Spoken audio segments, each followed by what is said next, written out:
We were all locked in the house, desperate for anyone to entertain us. Anybody. Please let me look into my computer screen and see that there are functioning human beings doing anything. Competing at music, okay, fine. And who was there for us? Michael Jordan. He was there for us. Tiger King was there for us too. And Ted Lasso. Yeah. Top 5 people that were there for us. I'm going to compile those. You're going to do it right now? Okay, here we go. Top 5 people who were there for us.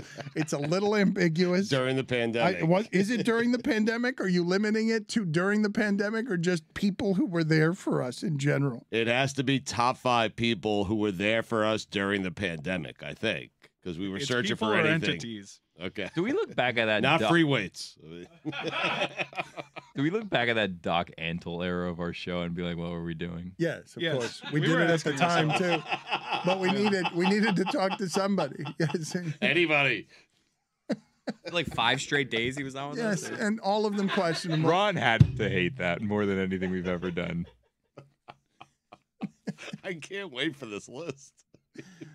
Are you including the first half of the first quarterfinal game of the Big East tournament? I've already. Oh yeah, It was DePaul. It was right before. Was it DePaul? It was. I thought it was St. John's. Jorge Sedano has to be on there too, right? Didn't he rip?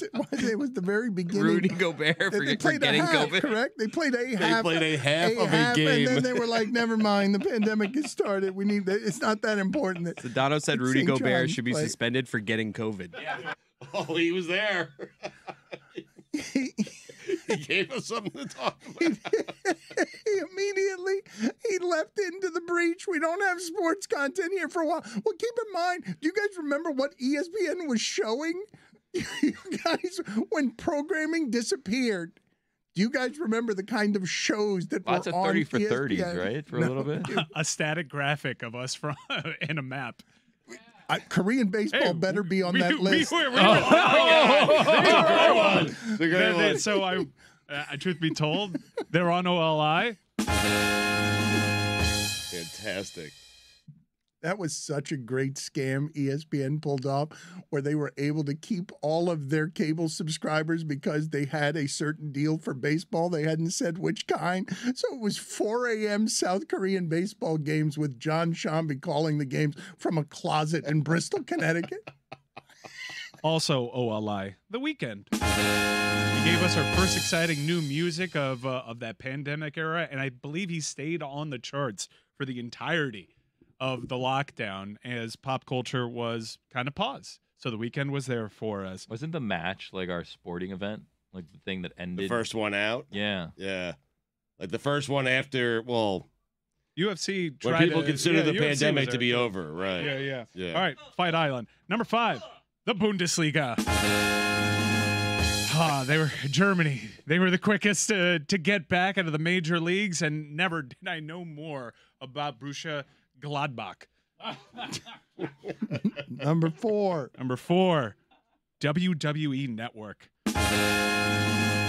Rewatching old clips, and keep in mind, they didn't stop producing original content. So who could forget AJ Styles versus The Undertaker in The Undertaker's last match?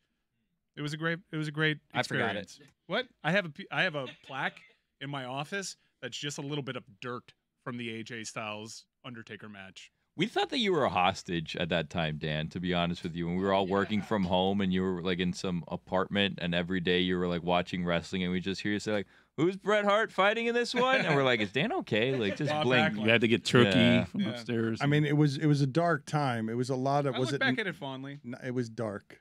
It was a lot of. There was so much wrestling on the screen from the 1990s. Number 3, David Guetta. Wow. He was there for us. Yeah. He was there every weekend. Great one, Mike. He'd be performing from a different rooftop. Sometimes dropping beats, sometimes remixing Martin Luther King and shouting out George Floyd's family. Oh, but either way, we thank you. Oh, You're God. a pandemic king, David Guetta. And speaking of pandemic kings, number 2, the Tiger King.